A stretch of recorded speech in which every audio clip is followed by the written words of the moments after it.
não tome tadalafila antes de ver esse vídeo. Olá, eu sou o Dr. Tiago e eu sou médico urologista aqui em São Paulo. Hoje a gente vai conversar sobre a tadalafila, que é um dos medicamentos mais utilizados aí para o tratamento da disfunção erétil. Esse é um medicamento muito utilizado, mas que, por conta de alguns efeitos colaterais, seu uso acaba sendo descontinuado pelo paciente, o que atrapalha um pouquinho o tratamento. Então hoje a gente vai conversar sobre o que é a tadalafila, quais os perigos que podem causar o seu uso, se a tadalafila pode ou não dar problema no coração e quais os efeitos adversos mais comuns. Então, vem comigo, já se inscreve aqui no canal e bora lá tirar as dúvidas. Para a gente começar, vamos falar sobre o que é a tadalafila. A tadalafila é um medicamento que foi lançado em 2003. Ele é um medicamento que foi lançado depois do Viagra, cujo princípio ativo é a sildenafila. E o medicamento de referência, ou seja, aquele que lançou o primeiro medicamento que foi lançado da tadalafila, chama-se Cialis. É o nome comercial e é o mais utilizado atualmente. A tadalafila age numa enzima chamada fosfodiesterase 5. Ela inibe a ação desta enzima. Para que serve a fosfodiesterase 5? A fosfodiesterase 5 ela é uma enzima que basicamente quando ela é ativada, ela faz o pênis perder a ereção. Ela diminui a ação de uma substância que se chama óxido nítrico, que é um vasodilatador. Portanto, quando a gente usa a tadalafila, a gente causa essa inibição da fosfodiesterase 5, causando uma maior vasodilatação ali na região do pênis, causando um maior fluxo sanguíneo, mantendo a ereção. E quando a gente está falando da tadalafila, se a gente comparar com a sildenafila, a gente tem uma grande vantagem no seu uso, que é o tempo de ação. O tempo de ação da tadalafila dura em torno de 30 a 36 horas. E isso ajuda muito, porque o paciente às vezes não precisa ficar tomando a medicação todos os dias. Ele pode tomar a medicação um dia e você tem o efeito dela até no dia seguinte. Isso é muito interessante para os pacientes que fazem uso para o tratamento da disfunção erétil e vai tirar aquela associação do que precisa tomar remédio todos os dias para poder ter a relação. Mas agora vamos ao assunto que é relacionado aos efeitos colaterais dessas medicações. Se você quiser saber um comparativo entre a tadalafila e a sildenafila, eu tenho um vídeo aqui no canal que o link vai aparecer aqui em cima. Se você quiser é só clicar que esse vídeo eu comparo, falo qual que é melhor, a sildenafila ou a tadalafila para o tratamento da disfunção erétil. Então, vamos lá falar sobre os principais efeitos colaterais da tadalafila. O primeiro deles é a dor de cabeça, isso mesmo, a cefaleia. A dor de cabeça ela pode acontecer justamente por esse mecanismo de vasodilatação. Como o fluxo sanguíneo começa a aumentar ali para o cérebro, isso pode gerar um pouquinho de dor de cabeça. Um outro efeito colateral muito comum que pode acontecer são os desconfortos gastrointestinais. Alguns pacientes referem que acaba tendo um pouco de desconforto e que dá isso uma má digestão.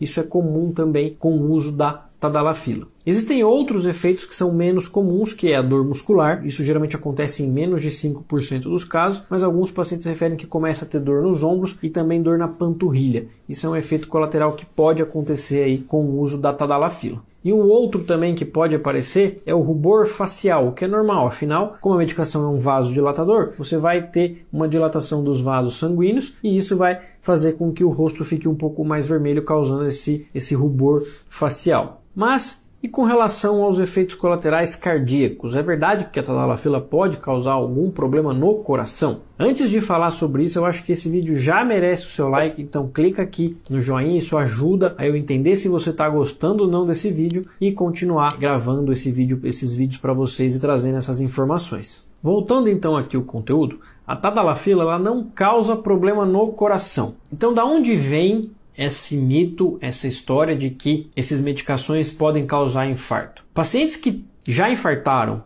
ou que usam uma medicação que se chama Isordil, esses pacientes realmente não podem tomar essas medicações, porque aí sim a interação desses dois remédios, do Viagra, do Cialis com o Isordil, faz um que a gente chama um mecanismo de roubo de coronária. E aí sim você tem um roubo de fluxo da coronária. E aí sim o paciente pode infartar. Agora, pacientes que não têm problema cardíaco, que nunca infartaram, que não tomem essa medicação, que não tomem Isordil ou monocordil, a tadalafila não causa problema no coração. Da onde vem essa história? Muitos pacientes que usam a tadalafila acabam sendo pacientes idosos e que têm uma condição cardíaca que não é 100%. Portanto, esses pacientes, quando vão fazer uma atividade sexual, para eles a atividade sexual aumenta o trabalho cardíaco, é uma atividade física. E essa atividade física durante a relação sexual é a que causa o infarto. Então, tá lá aquele senhorzinho de 65, 70 anos, ele não tem relação aí faz alguns anos, porque ele não consegue, aí ele resolve tomar o remédio por conta.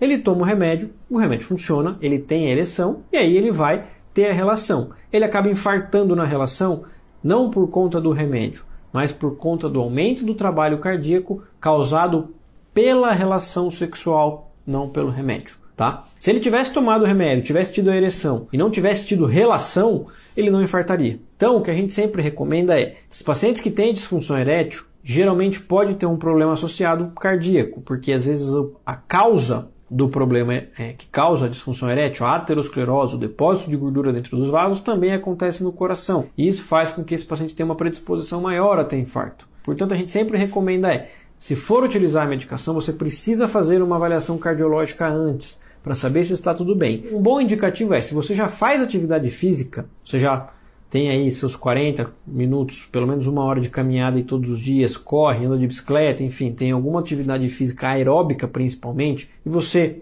tá ok, tudo bem, não tem nenhum sintoma de falta de ar, isso já é um bom indicativo de que o remédio não deve causar problema para você. Mas, de novo, você precisa passar por uma recomendação cardiológica antes de tomar a medicação para saber se está tudo bem com o seu coração. Não porque o remédio vai causar problema, mas porque se você tiver algum problema que te impeça de fazer atividade física, e a relação sexual é uma atividade física, você deve evitar o uso da medicação. Tá certo? Já aproveita e envie esse vídeo para aquele seu amigo que fala que esses remédios podem causar problema no coração, para que ele tenha acesso a essa informação e desmistifique esse mito. Tá certo? Se você ficou com alguma dúvida, pode deixar aqui nos comentários abaixo que eu vou tentar responder para você. Espero que tenha gostado do vídeo. Eu sou o Dr. Tiago e até a próxima.